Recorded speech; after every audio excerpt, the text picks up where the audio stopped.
আসসালামু আলাইকুম, কেমন আছেন সবাই? আশা করি ভালো আছেন। আমরা এখন বাসে যাত্রা শুরু করেছি সোনাদিয়া দ্বীপের উদ্দেশ্যে। তো আমরা কক্সবাজারে এসে নামতে হলো, এখান থেকে হচ্ছে পরবর্তী যাত্রা শুরু হবে আমাদের। তো এখানে এটা হচ্ছে কলাতলি বিচ। কলাতলি বিচে আমরা বাস থেকে চট্টগ্রাম থেকে যাত্রা শুরু করে কলাতলি বিচে হচ্ছে একটু আগে নামলাম। একদম আসলে খুবই মানে কারণ রাস্তাটা ফাঁকা ছিল, আমাদের অল্প সময় লেগেছে হচ্ছে চট্টগ্রাম থেকে কক্সবাজার আসতে। এমনিতে কিন্তু 4-5 ঘন্টা লেগে যায়। এখন আমাদেরকে এমনভাবে আসলে মানে প্লেনের গতিতে এমনভাবে বাসটা চললো, তা আমাদেরকে 2.5 ঘন্টায় পৌঁছাই দিল এখানে। তো কলাতলিতে এসে আমরা চলে গেলাম একটি রেস্টুরেন্টে নাস্তা করার জন্য। সকালের নাস্তাটা সেরেই আমরা ততক্ষণ আসলে এখনও আমরা এখন যদি বের হই তাহলে ট্রলার পাবো না, তো সেই হিসেবে আমরা একটু সময় কাটাচ্ছিলাম এখানে, যেহেতু আমাদেরকে খুব তাড়াতাড়ি পৌঁছাই দিল। তো সেই সময়টুকু আমরা এখানে বসে কাটাচ্ছি রেস্টুরেন্টে। এরপর আমাদের সকালের নাস্তা দিবে।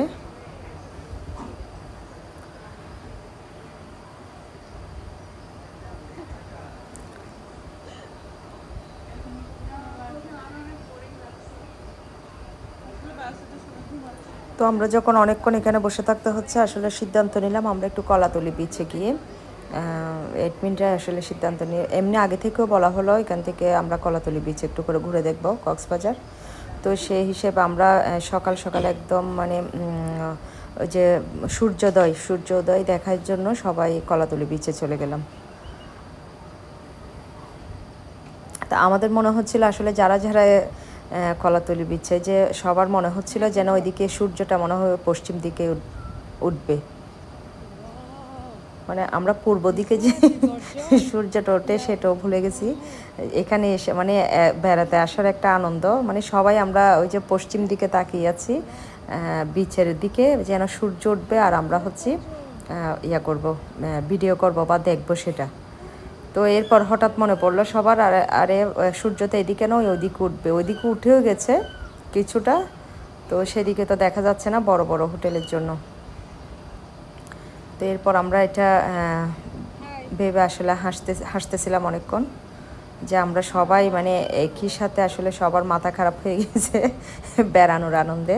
মানে সূর্য পশ্চিম দিকে দেখার জন্য আমরা মানে অপেক্ষা করছিলাম এদিকে তাকিয়ে। তো আমাদের আসলে উদ্দেশ্য হচ্ছে সোনাদিয়া দ্বীপ, সেটা একটি দ্বীপ। আমাদেরকে একটু পরে আমরা নাস্তা সেরে একটু পরে হচ্ছে ঘাটে চলে যাব।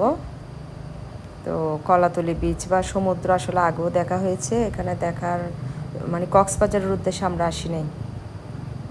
তো এমনিতে কিন্তু অনেক ভিড় থাকতো, ওনারা এখনও ঘুমাচ্ছেন, খুব সকাল সকাল ভোর। তো এমনিতে অনেক ভিড় থাকতো, এখন তো একদম ভোরে ভোরে অনেক সকাল। তারপরও অল্প স্বল্প আসলে অনেকে সকালটা সমুদ্রের পাশে কাটাতে ভালোবাসে। তো সেই হিসেবে কিছু কিছু পর্যটক বা সেরকম আসছে আমাদের মতো দেখার জন্য।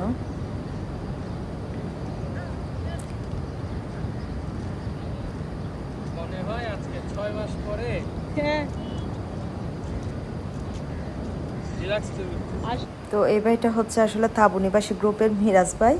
তো মিরাজ ভাই বললেন আর কি ওইদিকে একজন ওইটা যে মর্নিং ওয়াক করতে একদম মানে মনোযোগ সহকারে মর্নিং ওয়াক করতেছে খুব সকাল সকাল। উনি স্বাস্থ্য সচেতন মানুষ, সকালের এই হাঁটাটা উনি ব্যায়াম মানে এক্সারসাইজটা উনি হচ্ছে মিস করেন না।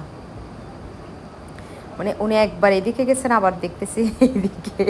তো তো বুঝতে পারলাম উনি আসলেই মানে এক্সারসাইজ করতেছেন এখানে। তো মিরাজ ভাইয়ের কথা যা বললাম, উনি হচ্ছে তাঁবু নিবাসী গ্রুপের মিরাজ ভাই। উনি এখন আসছে আমাদের সাথে ভ্রমণ পিপাসু গ্রুপের সাথে, অন্য একটা গ্রুপের সাথে এই যে ঘুরতে, মানে বউ সহকারে। উনি নাকি আসলে আমরা সারপ্রাইজ হয়ে গেছিলাম ওনাকে দেখে। উনি আসলে পরিবার নিয়ে কখনো যাওয়া হয় না, উনি নিজেই ট্যুরে সবার সাথে যান, কিন্তু তখন যে দায়িত্ব পালন করতে হয় তো সেটার জন্য নাকি পরিবার নিয়ে যাওয়া হয় না। উনি পরিবারকে সময় দেওয়ার জন্য এখন এই ট্যুরে আবার আমাদের সাথেই রওনা দিচ্ছে। তো আমরা এখন নাজিরা ট্রেক চলে আসছি, কারণ এখান থেকে ট্রলারে করে উঠতে হবে। আমরা টমটমে করে এখানে এসে পৌঁছেছি সবাই একসাথে। তো এখান থেকে আমাদের পরবর্তী যাত্রা শুরু হবে। আমরা এখন ট্রলারের জন্য অপেক্ষা করব। প্রথমত হচ্ছে জায়গাটা একটু ঘুরে দেখবেন সবাই, ঠিক আছে? ট্রলারে 15-20 মিনিট পরে উঠবো। আর আমার মতো যারা ক্যাচ করছেন খুলে রাখবেন, ট্রলারে ওঠার সময় এতটুকু পানিতে নামতে হবে, নামার সময়, যাওয়ার সময়, ওঠার সময়, ঠিক আছে? সবাই কি বুঝতে পারছেন? যারা ক্যাচ করছেন খুলে ফেলবেন, কারণ হচ্ছে ট্রলারে ওঠার সময় কাদা লাগবে, ভিজে যাবে, কাদা না মানে পুরো হাঁটু সমান পানি ইয়েতে করে তারপরে ট্রলারে উঠতে হবে। আর ট্রলারে কি একটু বিশৃঙ্খলা করবে না, সুন্দর করে সবাই আস্তে করে উঠে গ্যাপগুলো ফিল আপ করে বসবে, ঠিক আছে? এখন থেকে আমাদের ট্রিপ স্টার্ট হচ্ছে মূলত আর কি সবাই একসাথে। এখানে কিন্তু সবাই বিভিন্ন বয়সী হইলেও আমরা এখানে সবাই ফ্রেন্ড, ঠিক আছে? ফ্রেন্ড বলে আবার জুনিয়র সিনিয়রের সাথে বেয়াদবি করে ফেলবো এরকম সবাই মিলেমিশে থাকবো, সবাই এনজয় করবো, মজা করব, কিন্তু কেউ কষ্ট পায় এমন কিছু করবো না, ঠিক আছে? টোটাল ট্যুর প্ল্যানিংটা বলে দিই, নাহলে পরবর্তী দেখা গেছে আমাকে 24 জনে 24 ঘরের প্রশ্ন করবে। ফার্স্ট হচ্ছে আমরা এখান থেকে ট্রলারে যাব, সবাই গামছা, যারা ছাতা আনছেন ছাতা খুলে রাখবেন, যারা ছাতা আনেন নাই তারা গামছা রাখবেন। আমাদের 2 ঘন্টা ট্রলার জার্নি, কতক্ষণ? 2 ঘন্টা ট্রলার জার্নিতে গামছা লাগবেই, ছাতা না থাকলেও, ঠিক আছে?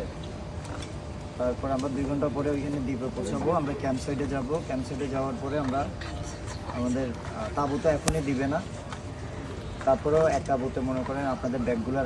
তো উনি হচ্ছেন আমাদের গ্রুপের ভ্রমণ পিপাসু গ্রুপের অ্যাডমিন সোহেল ভাই। উনি সবাইকে আসলে জানিয়ে দিলেন আমাদের অজানা তথ্যগুলো কীভাবে যেতে হবে, সতর্ক করে দিলেন সবাইকে এখান থেকে যাত্রাপথের, কারণ আমরা তো আসলে জানি না কী করতে হবে। তো আমরা এখান থেকে হচ্ছে এখন বিচের একদম কাছাকাছি চলে যাচ্ছি, নাজিরা টেক বিচের কাছাকাছি। সেখান থেকে আমাদের ট্রলার অপেক্ষা করছে আমাদের জন্য। আমরা ট্রলার উঠবো একটু পর।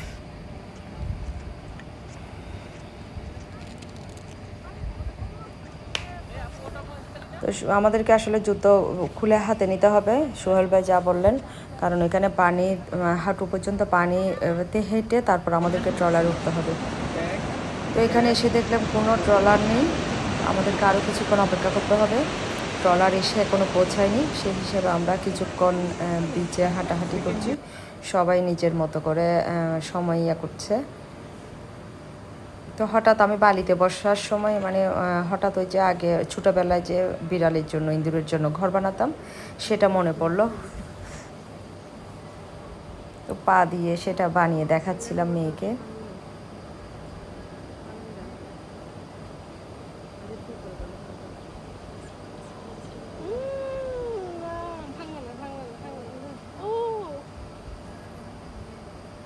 আগে আসলে বানালে ভাঙতো না, এটা হচ্ছে আরও মাটি উপর করে দিতে হবে, আমি কম দিলাম মনে হয় সেজন্য ভেঙে গেছে। মুখটাও সুন্দর হয়নি, আরেকটু সুন্দর হওয়ার কথা ছিল। তো অতটা সময় পাইনি, মনে হচ্ছিল যেন এখন ট্রলার চলে আসবে, সেই জন্য তাড়াহুড়ো করতে গিয়ে করটা কেমন যেন উলট পালট হয়েছে একটু।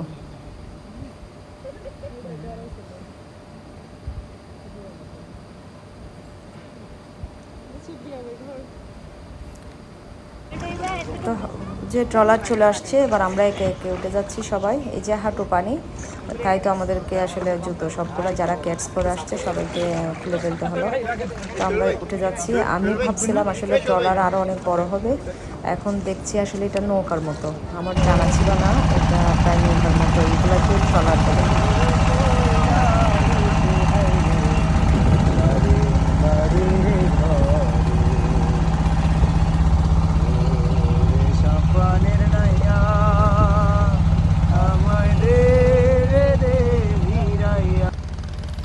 তো সোহেল ভাই আসলে সোহেল ভাইয়ের কণ্ঠ অনেক সুন্দর, উনি আমাদেরকে গান শুনিয়ে শুনিয়ে নিয়ে গেলেন। এই যে এগুলো হচ্ছে ট্রলার, আমাদেরটাও ট্রলার। দেখতে কিন্তু ছোটো মনে হলেও এটা পরে বুঝতে পারছি আসলে অনেক বড়। মানে প্রথমে দেখতে মনে হচ্ছিল নৌকার মতো, কিন্তু এটা আসলে অনেক বড়। সুন্দর সুন্দর দৃশ্য দেখে আমরা পৌঁছে গেলাম সোনাদিয়া দ্বীপে পৌঁছে গেলাম। এবার আমরা হচ্ছে ট্রলার থেকে নেমে অল্প একটু হাঁটা শুরু করছি। এরপরে এই যে ঝাউ বাগান শুরু হলো, মানে 1 মিনিটও হাঁটতে হয়নি, ট্রলার থেকে নেমে 1 মিনিটও হাঁটতে হয়নি, এর আগেই চা বাগান শুরু হয়ে গেছে। এবার চা বাগানটা পার হয়েই, চা বাগানের পার হয়ে না, আসলে চা বাগানের ভিতরেই আমাদের হচ্ছে ক্যাম্প, সেটাই আমি একটু পর বুঝলাম আর কি। তো কিছুক্ষণ হাঁটার পর দেখলাম আমাদের জন্য ক্যাম্পিংয়ের জন্য তাঁবু রেডি করা আছে এখানে। তো আমরা এক একটা যার যার পছন্দ মতো আসলে নিয়ে ফেললাম, নিয়ে আমাদের ব্যাগ ট্যাগ যা কিছু আছে সব রেখে আমরা এবার একটু চারপাশে একটু ঘুরে টুরে দেখবো।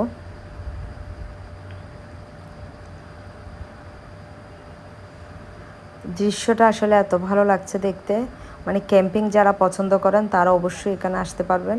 আমি কখনো আগে আমার এরকম অভিজ্ঞতা ছিল না আসলে ক্যাম্পিংয়ের, তো এই প্রথমবার মেয়েকে নিয়ে আসা ক্যাম্পিং করতে। তো এখানে পাশে ধুলনা আসছে, আমরা দুইজনে আসলে অনেক আরাম করে, আসলে খুব বেশি লোকজন নাই এখানে, এটা হচ্ছে দ্বীপ একটা, সোনাদিয়া দ্বীপ।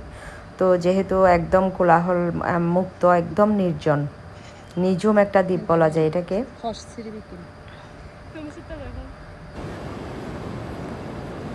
তো অবশেষে মানে দ্বীপের সমুদ্র দর্শন করছি, মানে এত ভালো লাগছে আসলে এটা বলার মতো না, মানে কোথাও কেউ নেই, আশেপাশে কেউ নেই, মনে হচ্ছে এই দ্বীপটা যেন আমার একার।